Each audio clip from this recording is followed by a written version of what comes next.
Thank you for tuning in to Entertain the Geeky, your source for nerd news. Hey nerds, what's up? This is Jason back at you with more news. So tonight I am joined by my good friend and current boss, Mr. Scott Sampson. Hi. It's been a long time since I've been on the show. Back when you were on the show, I think we talked about the same thing we're about to talk about tonight. Yeah. Just a few years ago. Many moons ago. Yeah. So Scott has just returned from a trek to some different parts of the country. The first going to ComicsPro in Portland. Portland this year. Portland, yeah. Oregon. Is the dream of the 90s alive in Portland? The dream of everywhere is alive in Portland, if we're being honest. I saw all kinds of stuff. You know, you rarely see back-to-back someone riding around on an electric scooter that probably cost them, you know, north of several $100s, and then oh my God, a homeless person asleep on a skateboard on a train. All right. Well, so we're going to talk about that, and then you also, I mean, you came back, you were back for a few days, and then immediately went to Chicago. Yep. For C2E2. I have been many places, and my body's not entirely sure what time it is anymore or where I am. That is correct. Right on. So we'll start. If your guys are unfamiliar, Scott, why don't you explain to us real quick ComicsPro? So ComicsPro is an organization that was created about 15 years ago or so. Maybe a little shorter than that. I'm not entirely certain on the timeline, but it is basically a retailer organization put together to try to speak to publishers and vendors with one voice in as professional a way as possible. I'm certain that plenty of people have been in stores that have, in comic stores, game stores, that kind of stuff, that have felt like they were being run as a hobby by the person who owns them. Sure. Where the thought process was, well, I have 45 long boxes of comics. I could just put those in a store and then start getting in new stuff. It'll be great. I'll just be able to sit around and read comics as my living. These are people who are trying to, I should say ComicsPro is an organization of people who are trying to make the comics industry the best it possibly can be, and have the best relationship with the people who are responsible for the product that we sell. Right. Many publishers of comics and many of their parent companies ultimately think of the readers as being their customers, when in reality that's not the case. Right. Retailers, because of the way that the industry exists, are the customers that they should be providing the best for.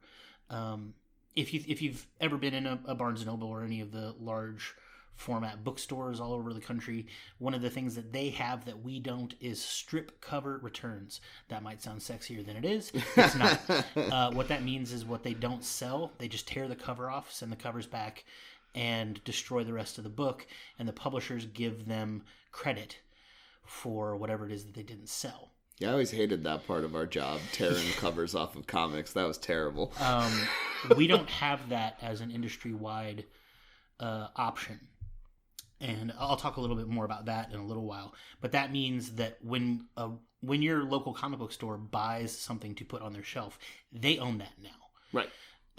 Which means that it's now their job to find it a new home. But it means that our existence is contingent upon our ability to get people excited about books that they need to buy from us, not from DC or Marvel or Image or Valiant or whoever, but from the retailer themselves. And I think that ComicsPro is an organization that has effectively communicated that to the comics industry over the last many years of its existence. There's a lot of things that ComicsPro was responsible for as far as making the comic book industry perform a little more professionally. Right, and you're talking about a business or an organization that essentially talks directly to the publisher and can get things done. I mean, I remember one time you told me about, mentioning something about, to Dark Horse, like, release this book, but put it all in order, because it was all out of order when it was released in comic form. Yeah. And they, listened, and they did that, and then they released the book. So, yeah, ComicsPro seems like an organization that can get things done, and the publishers listen. And, one of the key things about ComicsPro is that they are an organization that is trying to work to the best interest of retailers as well as the publishers. Sure. So there's a lot of stuff that gets done on the behalf of ComicsPro that they don't take a victory lap on. That's not what we're about. We're not about rubbing the nose of the publishers in their mistakes. We're about trying to find the best possible solutions. Right, but it's still cool every now and again when you can see that change, the question or the concerns that you rose were addressed and taken into consideration, right? That's still kind of cool. It's still kind of a, pat yourself on the back moment. Yeah. And that was largely that is what we do at ComicsPro, is talk to the publishers, talk to vendors of different kinds of products that we carry in comic book stores all over the country. The last couple of years, and one of the things that has become the greatest joy for me at these events, is that many creators have started coming to the event because they want to figure out, in the giant catalog that is previews, how do I call attention to my book that I'm getting published through this small publisher, or that I'm self-publishing, so that you will put it on your shelf. Right. And it has been really wonderful talking to creators about how best to do this. And it really does feel like they've started to figure out some of what we're talking about. Sure. You'll see much more call to arms from creators where they'll create, pre-order, little flyers for their fans to be able to print off and take to their store. Right. That's a great step. Or little in the right direction. ash can type books, right? That kind of preview upcoming things. Mm-hmm. Yeah. And one of the things that I have been talking to creators about a lot over the last several years, that I think, because of the way that ComicsPro has evolved their way of interacting with vendors and creators and publishers, what I was able to get across more concretely this year is the idea that your favorite comic creators should just be conducting a little interview amongst themselves to tell you about why you should be excited about their book. Like, sure. Cullen Bunn is a friend of mine, and I was suggesting to him for some of his upcoming works, just get on Skype, talk to your artist. Why are you both excited about doing this book? Retailers know when you're faking it. Absolutely. Yeah. So if we see that you're excited, then your book is going to raise its head above the water that is drowning in the back of half of previews. Right, because it's all a trickle-down thing, right? I mean, previews is, yes, it's a catalog for ordering, but it's also a tool for retailers to help get their customers excited, make them aware of things that they might be into that they otherwise wouldn't have been aware of, right? Yeah. Especially if you get kind of blinded by what Marvel, DC, or even Image is doing, right? Because they obviously have most of the eyes of the comic reading industry are on those companies, but there's a lot of great stuff that comes out of smaller companies. I mean, recently the one thing that really stood out to me from a company I didn't even know about was Ahoy Comics. Oh, yeah. And reading Second Coming, right? Mm-hmm. Which is a story about Jesus coming back to Earth and living with Superman, basically. Yeah. Right? I mean, it's not Superman, but he's basically Superman. I actually had the chance to talk with Mark Russell That's while awesome. I was at ComicsPro. He was one of the creators who was there. And after we had the roundtable discussion with him, I ran back up to my room and grabbed a copy of Second Coming #1 that one of our coworkers had asked me to try and get signed. And I managed to snag him before he left the building to go do whatever it was he was going to do the rest of his day. Yeah. And we stood around and talked for 10-15 minutes about a lot of the things that I had always enjoyed about his work. And we talked a little bit about his new book that just came out, Billionaire Island. Yeah, yeah. And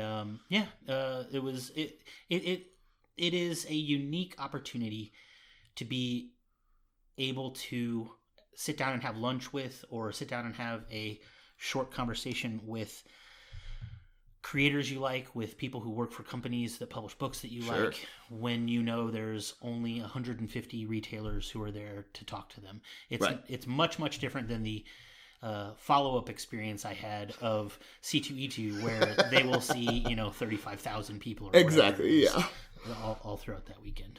Well, so let's go with that. Creators that were there other notable creators there aside from obviously Mark Russell, which is really cool to get to talk to him? Yeah. So some of the other creators who were there were people like Steve Lieber, who's currently the penciler on the Jimmy Olsen book. Sure. Tony Fleece, who I had a really nice conversation with about some of the stuff that he's got coming up over the next year and a half or so. I can't really talk about all of it. Yeah. Obviously, everybody listening out there are certain things we won't be able to talk about because they're confidential between retailers and the publisher. But Tony is best known for doing work on My Little Pony. But right on. Okay. The things he's going to be doing after My Little Pony, I shouldn't say after My Little Pony, in addition to My Little Pony, right, are going to be as un-My Little Pony as possible. So he's shaking the dust off. Yeah, he's really trying to do some interesting stuff. Some of the other creators who were there were folks like, where did his name just go? Declan Shalvey. That's there. Awesome. Yeah. Ram V was there. A number of the guys from I believe they are calling themselves White Noise Studios. It's more of a writer's collective than it is an artist's studio, which is what people have sort of started to become more familiar with when it comes to the comic book industry. Sure. Is where you'll have a bunch of artists who rent studio space that they all sort of share and work to out defray the costs. Yeah, absolutely. But this is a bunch of guys who are from London who are trying to sort of help each other write the best books possible and right on, make a big impact in the American market. That's really cool. So we're going to start seeing some of that stuff in previews. Yep. And okay, cool, right on. Yeah, there were just a wide variety of creators, big and small, there, and that has been the case for a number of years. Gail Simone I saw at C2E2. Okay. They're starting to blend. It's all blurred, yeah. But no, it was Matthew Rosenberg. Okay. Was there, and he has actually been to a couple of the ComicsPro events now, both as an invited guest by Marvel last year, 2 years ago. Yeah, he was writing Uncanny X-Men for a while there before the big relaunch. And prior to them announcing that, he had done a New Mutants book. And that was what he was there talking about 2 years ago. And which one was that? Was that the War Children one? No, it was it started off with them fighting zombies, basically. Okay. And he also did, around the same time, he was doing a Multiple Man book. Oh, I remember that. Yeah. And which sort of led into Uncanny X-Men. Yeah, his Uncanny X-Men run. And Joshua Williamson was there. But he lives up in the Portland area, as far as I'm aware, because he's been at a bunch of the Portland events. Yeah, and he's currently writing Flash and Batman Superman, I believe. Yes, and it will be returning to do the next season, I guess is what it would call it, of Nailbiter. His the Nailbiter returns. Yeah. Okay, cool. Yeah, I actually had some people asking me about that today because we had that little image thing that has all the upcoming books, and I had a couple people Nailbiter's coming back. Yeah, I need that. Yeah. It was a really great event, ComicsPro, and it was interesting hearing from some of the publishers about the things that they've got coming up. Some highlights. I was to say, is there anything that you can talk about in that regard? Yeah, so obviously, the two big things from Image Comics that they were prepared to talk about were the new graphic novel from Ed Brubaker and Sean Phillips, Pulp, which is akin to their criminal stuff, but is a more of a Wild West style story. Interesting. Yeah, Criminal's always had that kind of dark noir, Yeah. old school mystery thing going on, murders and, intrigue. And this is them doing another... last year they had All My Heroes Are Junkies, which was sort of a criminal book. Yeah. A criminal mini-series done in one book. And this is, I think, going to be them sort of reaching out and trying some other things out. And then... Additionally, they were talking a lot about the new book from Robert Kirkman and Chris Samnee, Firepower.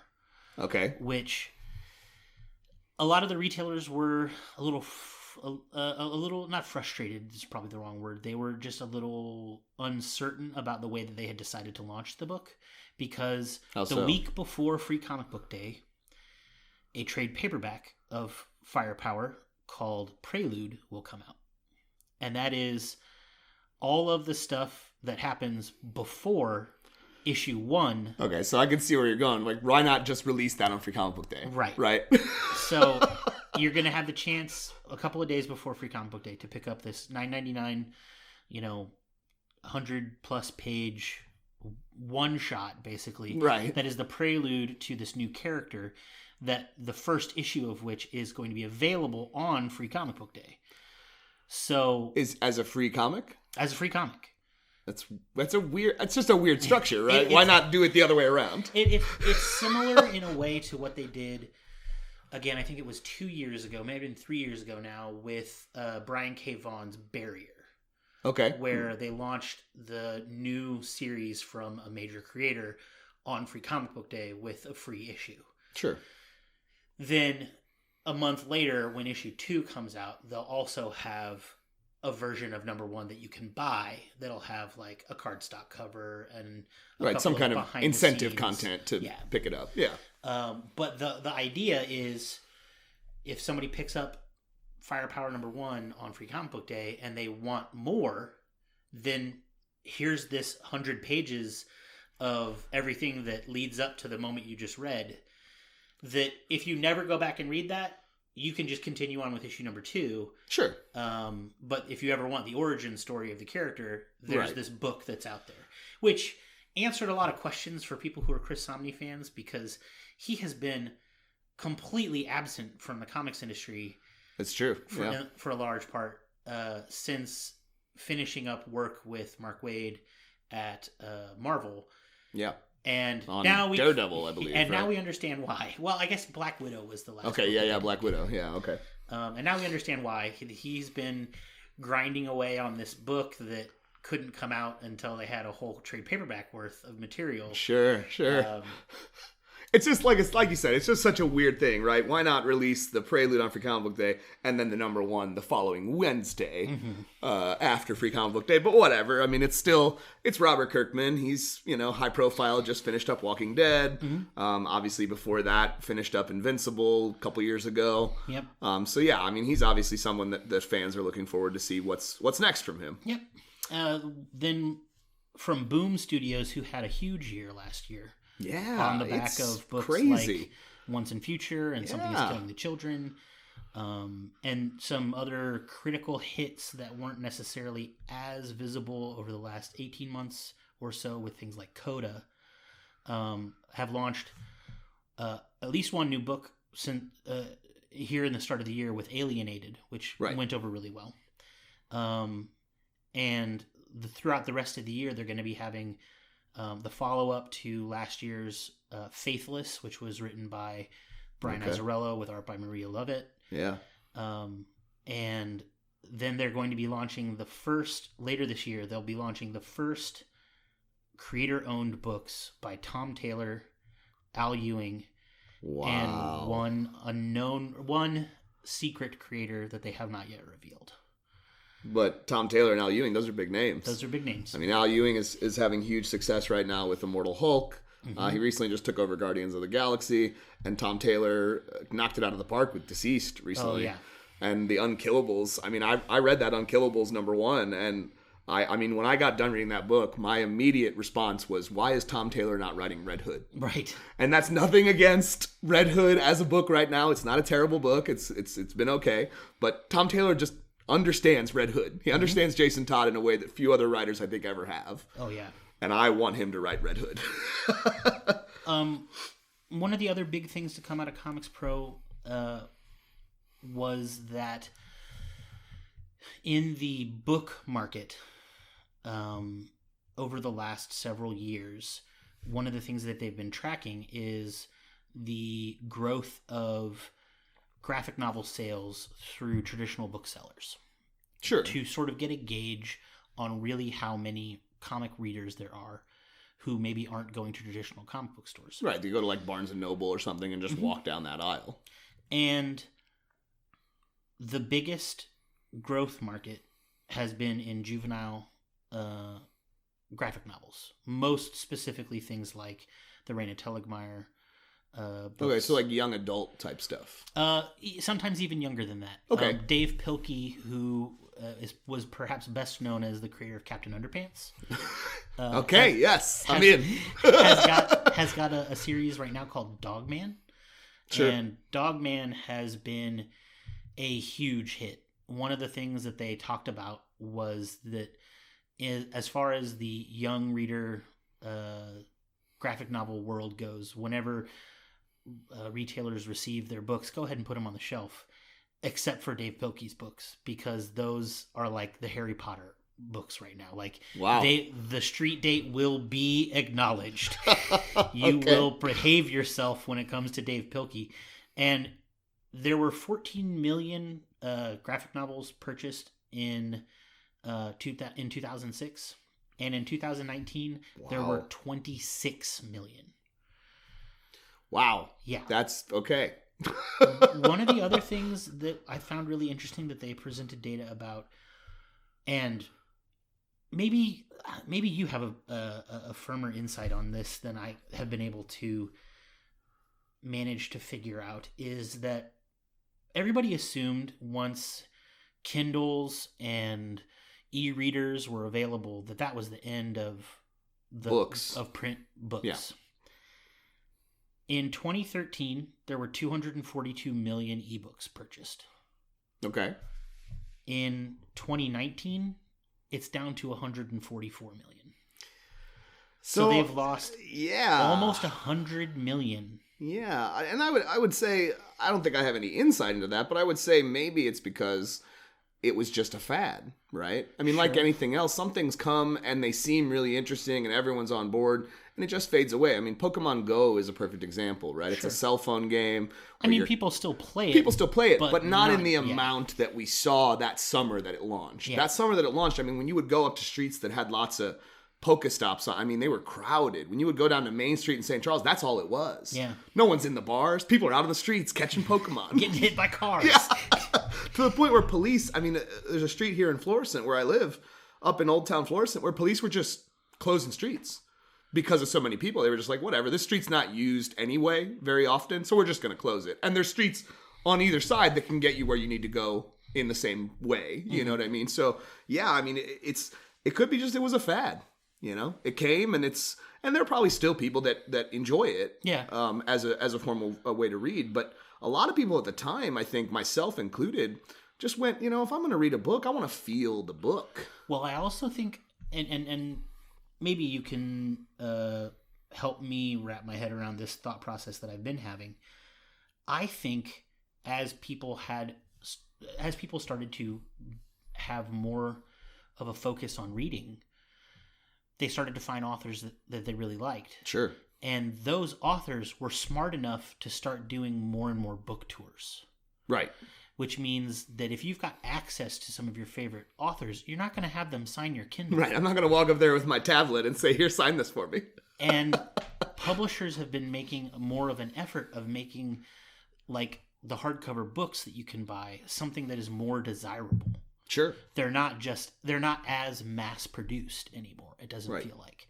So I think that there is an element of a self-defeating prophecy. Yeah. Of we'll get more people to read. Oh yeah. shit, more people are reading. Yeah. Now they want the books. Right. And I would say for guys like us and even book publishers, that's a good thing, right? Yeah. I mean, it shows that, the people who prefer the physical media won out. Yeah. So a couple of other statistics that were provided by the folks from BookScan. One of the Dogman, the book that I was talking about from Dave Pilkey, 5.5 million Dogman graphic novels sold in 2019. 1 year, 5.5 million books, just one dude.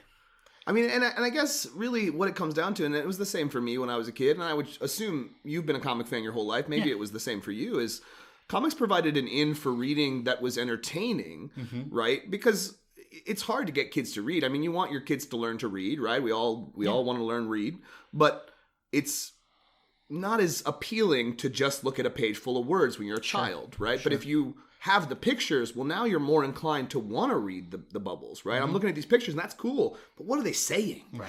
What's happening in this moment? One other interesting statistic that I think we have experienced as well in our store, manga just in 2019 went up 26%. Yeah. And over the last 5 years has experienced at least double-digit growth every year prior. Sure. It's coming back around because there was a time when we were teenagers when it really was permeating the market, when Adult Swim started showing, on Saturday nights, different animes that you may not have even been aware of until you were sitting there, and you watched Adult Swim anyway because it was where the cartoons you liked were. So when you were on Saturday night, there was nothing else on but anime, so that's what you watched. And it had a boom where, Trigun and Bebop and really these kinds of things brought people into the world and made them go, oh, maybe there's more to this than I anticipated. Well, and then the curious thing that happened was people came in, they got really excited about it, and then they would go to places like the now defunct Borders or Barnes & Noble, and they would sit around and just read the manga. Right. Or they would look for fan translations online. They were so voracious about it that they were surpassing the pace at which it could be translated and published here in the States. Right.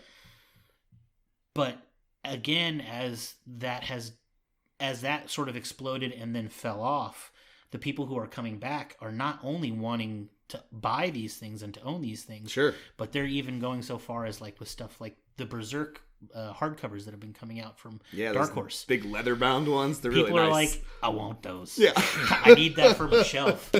They do look very nice sitting on the shelf together. And I think that a big thing about the explosion of manga in America goes back to a decision in 2011 by Hulu to start to focus more of their content acquisitions on anime. Sure. And at that time, Andy Forcell, who's the senior vice president of content at Hulu, was quoted as saying, networks might be happy to get a show that 20 million people kind of like. We're more interested in finding a show that 1 million people love to death. Right. That'll keep your content subscribers coming. And they'll come back and they'll rewatch it over and over again. Absolutely. A new season hasn't come out yet? Well, let me watch the first 3 over exactly, again. Yeah. Yeah, I mean, my wife when we watched Attack on Titan for the first time, there was only 1 season available in English, dubbed in English. We watched it, and then I think she spent the next 2 days on her phone reading the manga. Right. That followed up where she left off because she was so engaged in what was going on in the show that she just had to know what happened next. Yeah. She wouldn't wait for a season to come out, And then I think the other biggest announcement, well, obviously, the biggest content announcement that came out of ComicsPro that weekend was the forthcoming new miniseries from the world of Lock and Key, which will be a crossover with Sandman. I'm so excited about this. I remember you had sent us a text saying, this is happening. And I immediately was like, can I talk about this? And you were like, no, you can't talk about it. I was like, I'll wait, fine. But yes, I am glad to be able to talk about it because it is exciting. Yeah, it's really exciting. And from what I understand, it largely came to IDW reached out to Neil Gaiman and saying like, hey, if there's ever anything you want to do, we'd love to work with you. Well, and Gaiman has definitely made some money selling some of his own creations. I mean, a few years ago, sold Angela to Marvel. Yeah. He's got New Sandman, the Overture that came out. And then he even crossed Sandman over with Batman during Dark Knight's Metal. Sure. Which was awesome. And right now, he's obviously overseeing the Sandman universe books that are being published. Yeah, Books of Magic. Black Label now? Yeah. Books of Magic, Hellblazer, Dreaming, all those books. Lucifer. Yeah. And from what I understand, it really came down to him saying, I really like that Lock and Key book. That's amazing. Could we do something with that? Sure. And Joe Hill saying, well, yeah, I remember there being a pretty important key from one of your books. Yeah. Which is obviously the key to hell. Sure. And that I didn't even think about that at the time. Like I said, my mind went to a key to the dream world, right? And who rules it? Well, Dream. He rules it. So there he is. No, but the key to hell, that's genius. And in the world of Lock and Key, you can't just go giving away keys willy-nilly. Right. Especially not without having any sort of consequences. And that's apparently what that crossover is going to be mostly about. And then, and I feel really bad for the guys who had to deal with this, obviously.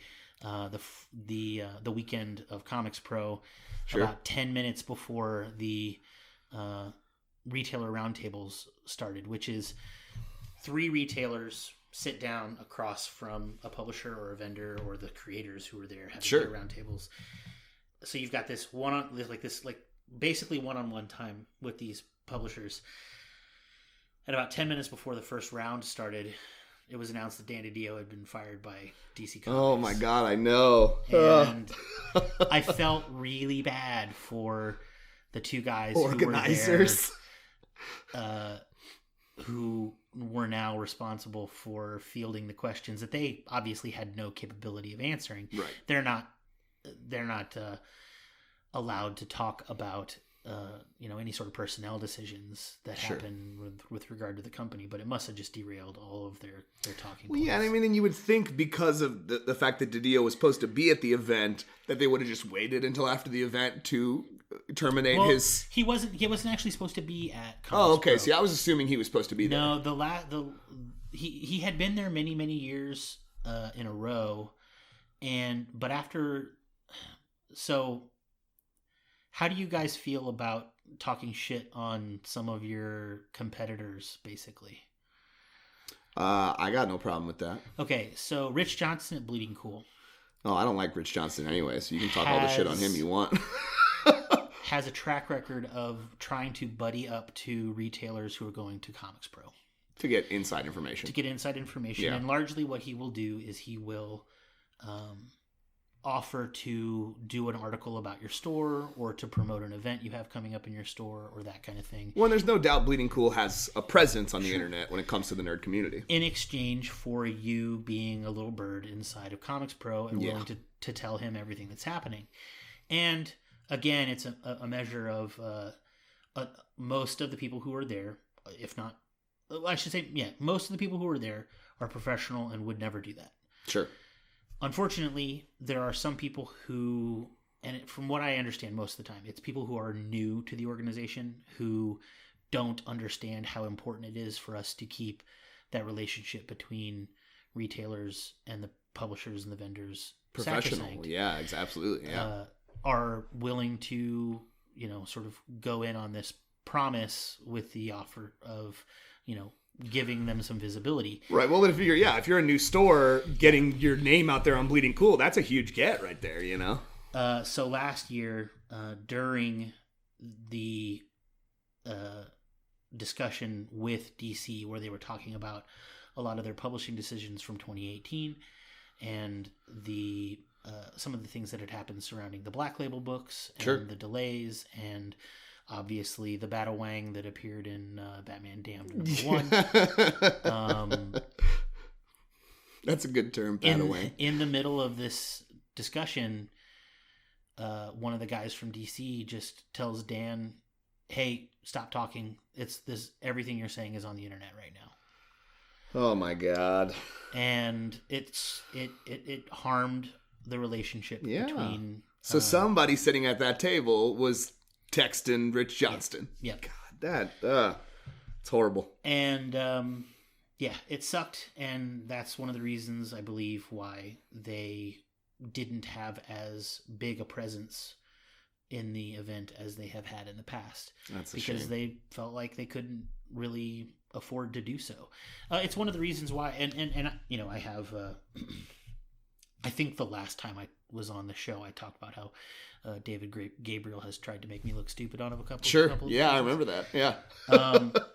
I've actually come around quite a bit on David. I think that he really does try his hardest to do what he believes is best for retailers. He's just not getting the best data possible. Right. And then as far as his sort of dodging questions, it makes a lot of sense now that like Disney does not want him there answering whatever questions we're going to ask. Well, absolutely, yeah. We could ask questions that are going to create problems for their bottom line. Absolutely. And so this year we basically, as an organization, submitted a bunch of questions to David, and he was able to pick through them and find the answers he was able to provide. Sure.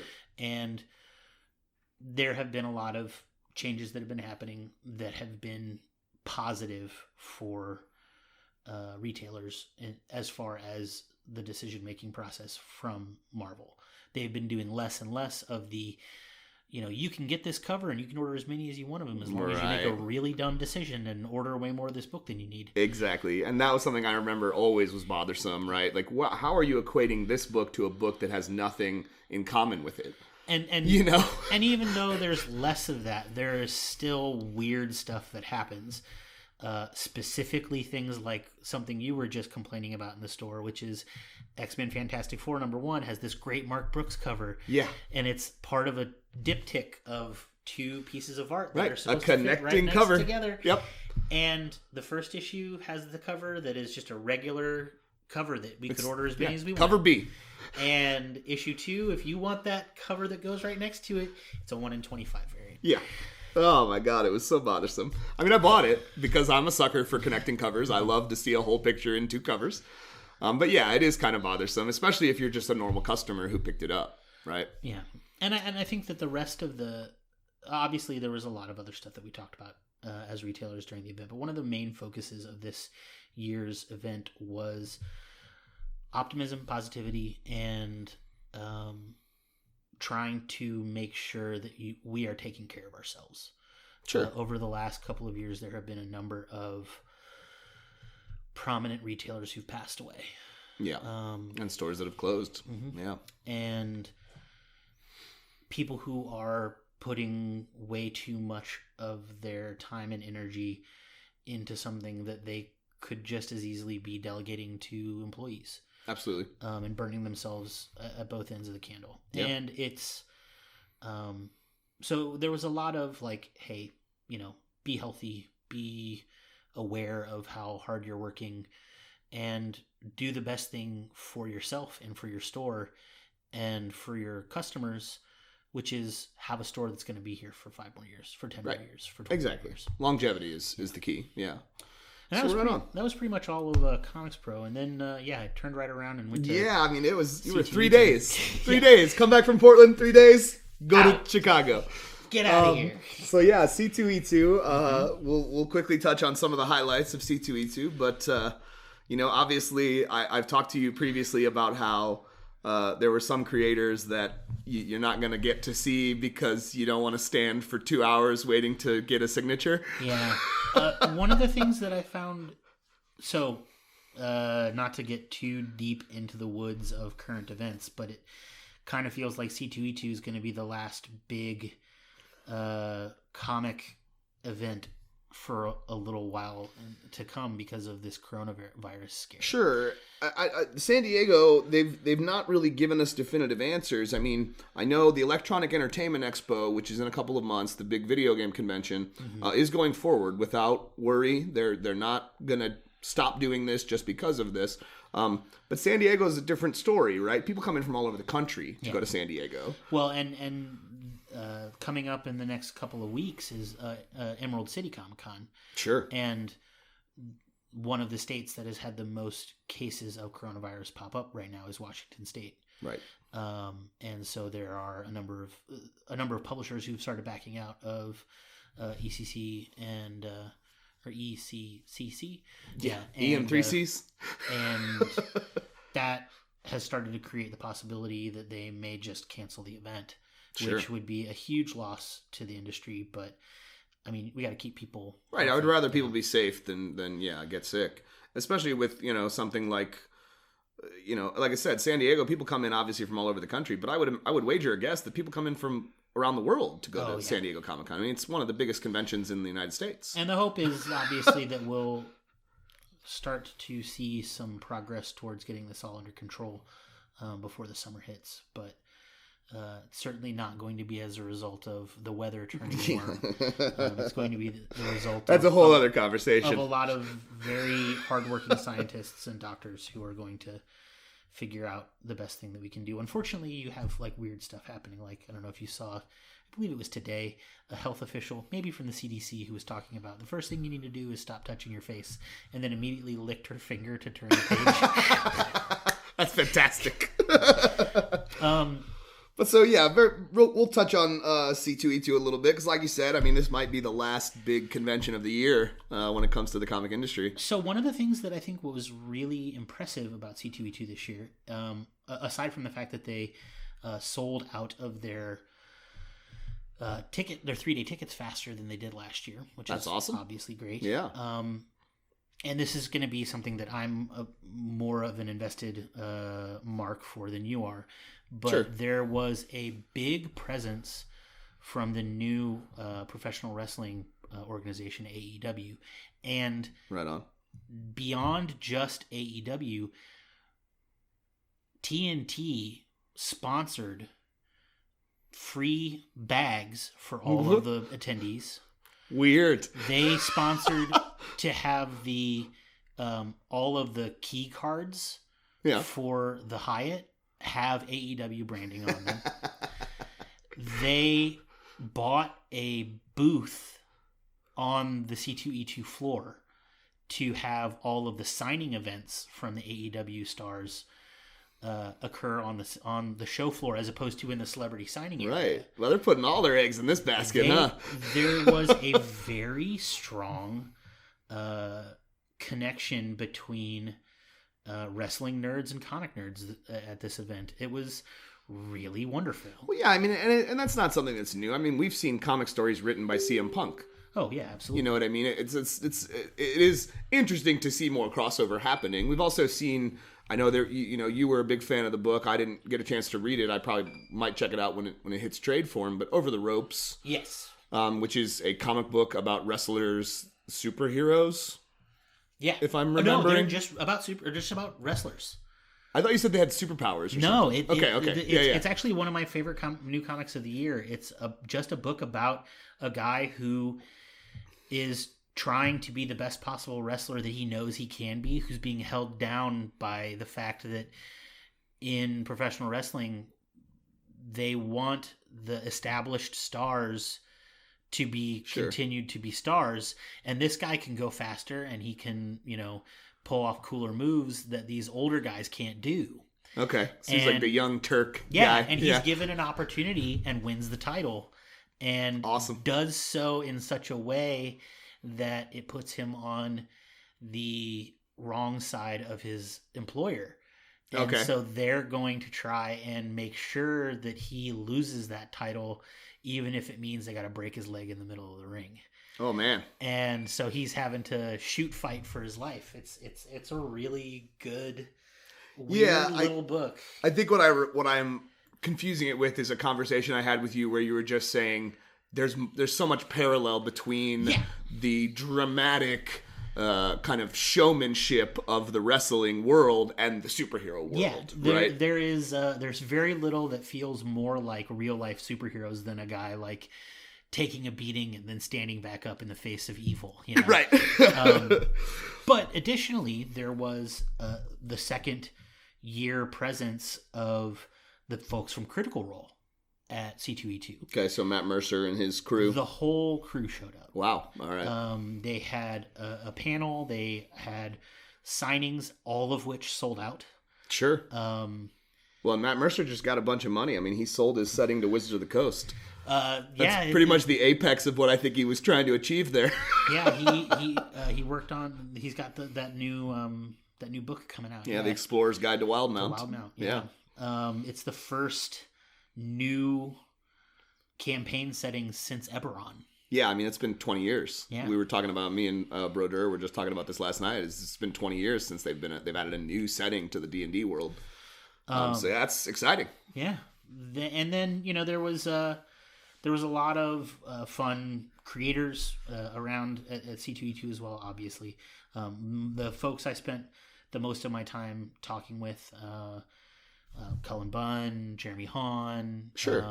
The people that you know. Yeah. Yeah, absolutely. Christopher Mitten, who is currently doing some work in the Mignolaverse at Dark Horse. Oh, yeah. Is he doing the Frankenstein book? He has done the Frankenstein book. Yeah, I think that's what he's doing right now. Yeah, the new one. Yeah. He's done a bunch of work for them before, and continues to get work doing that. And he's just the nicest guy. And I also got a chance to talk with Johnny Christmas, who's got a new book that just came out 2 weeks ago from Image called Tartarus. Yeah. A really good book.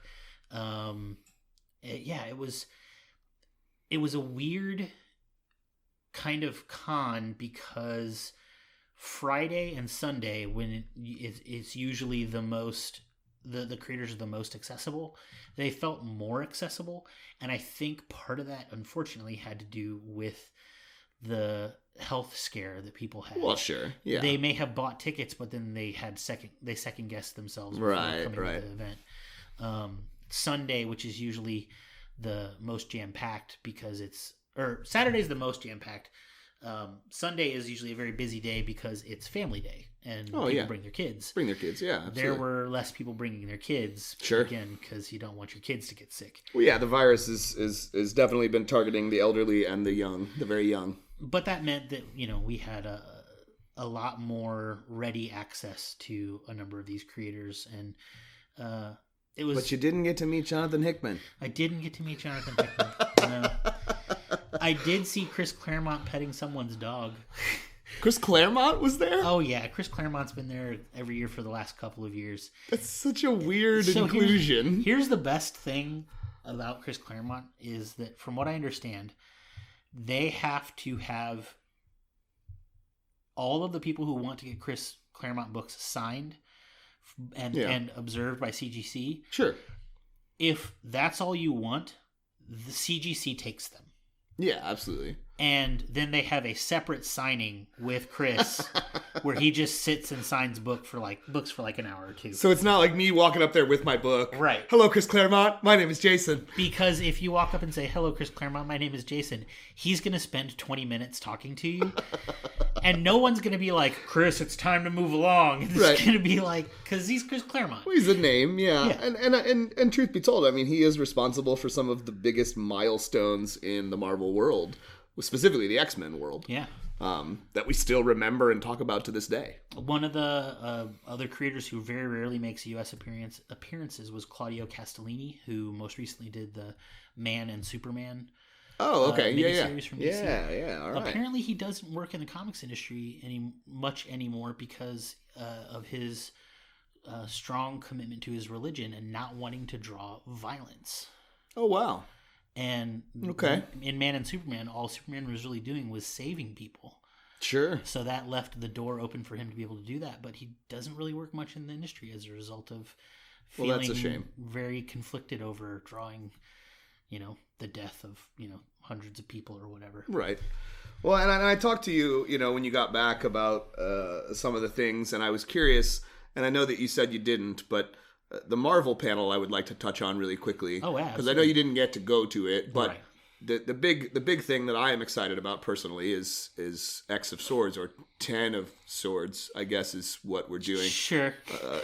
House of X, Powers of 10. Sure, 10 of Swords. And I think it's interesting because a lot of people have been asking me, because I've been talking about it after C2E2 with some of our customers. Sure. And people have been asking me, so it's a crossover?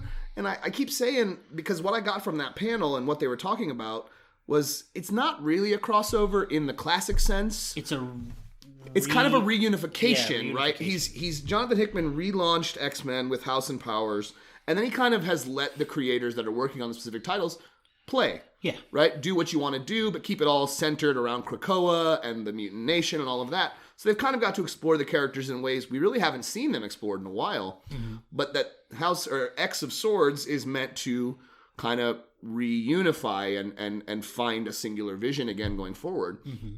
So it's interesting to me because, when you think of crossover, you think of, all the books are going to be tying into it and stuff.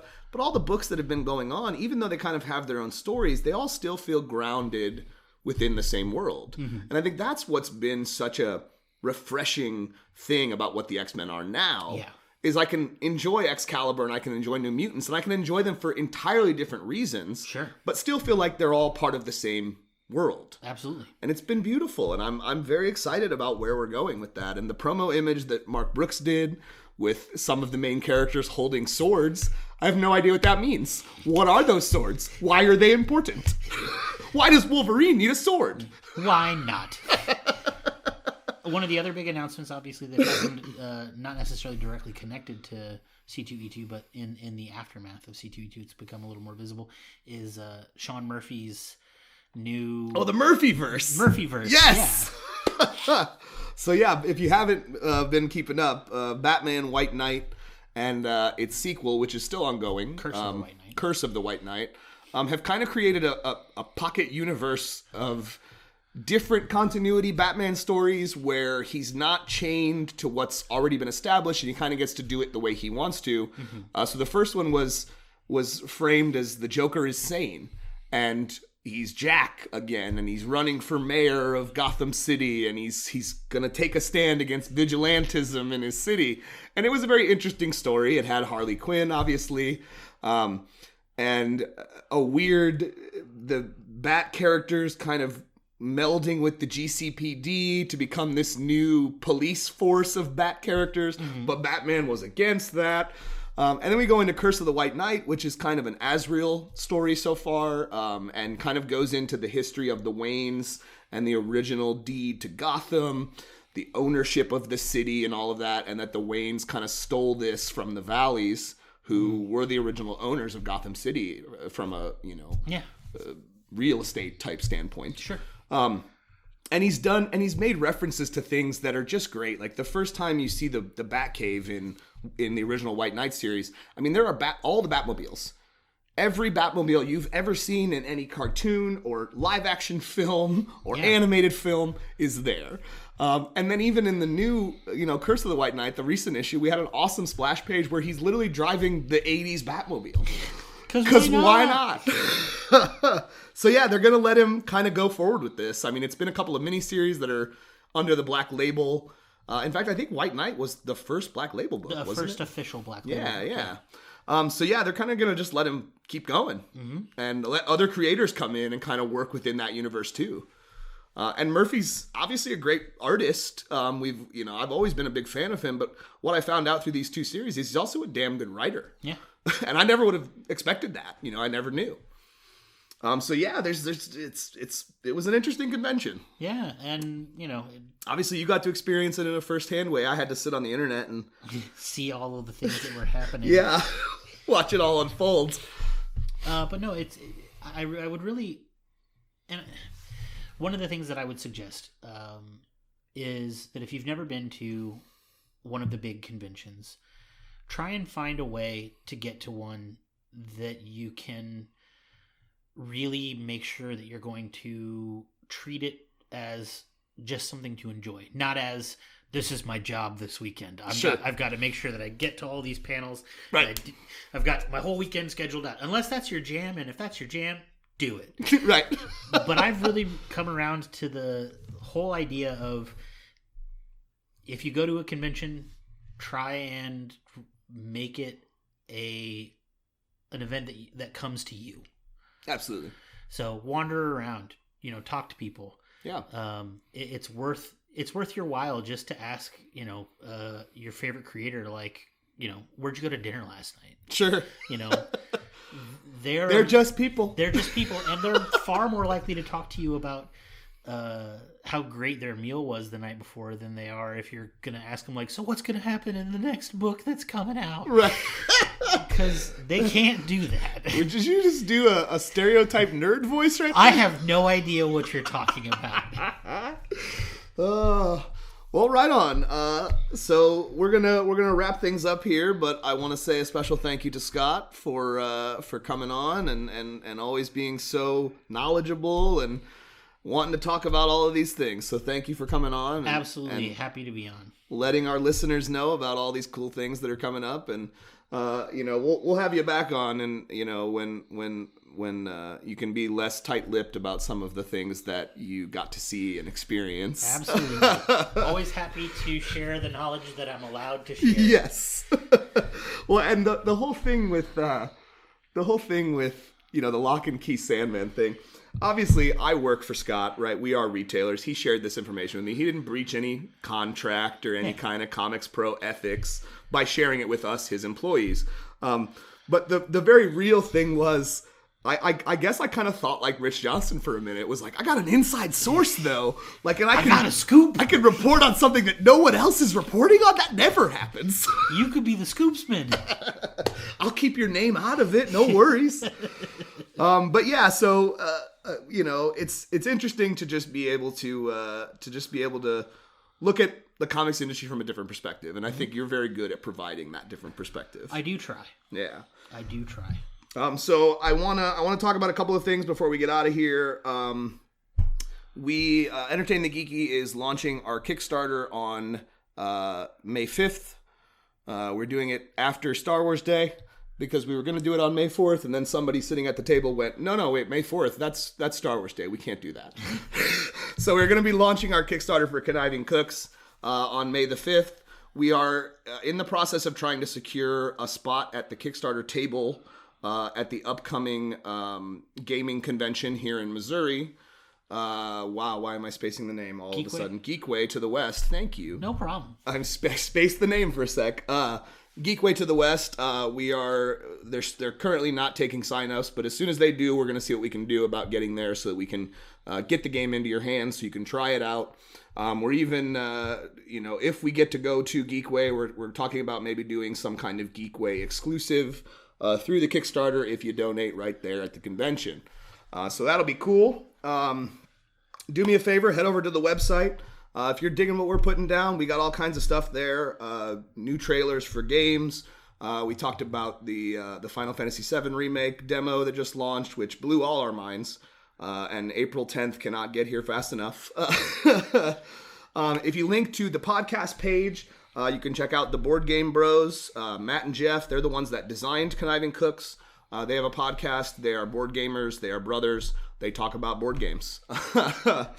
I also want to talk about something that is going to be coming up soon. Our good friend Mike Brodeur is launching a new gaming channel where he's right now he's getting ready to head out to Gamma, the Gamma trade show in Reno, which is like the game version of ComicsPro. Yes, absolutely. So we're going to have him on the show when he comes back to talk about that, but I would like to talk about what he's got going on. His new business is the Influence Foundation. Their motto is "We Are Everywhere," which, if you are a listener out there that is familiar with Mike, you understand that is a perfect slogan for him.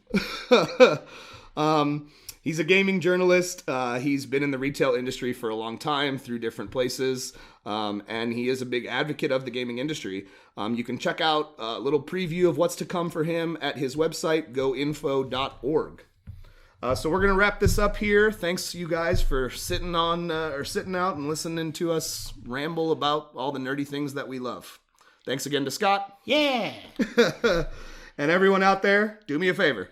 Stay geeky.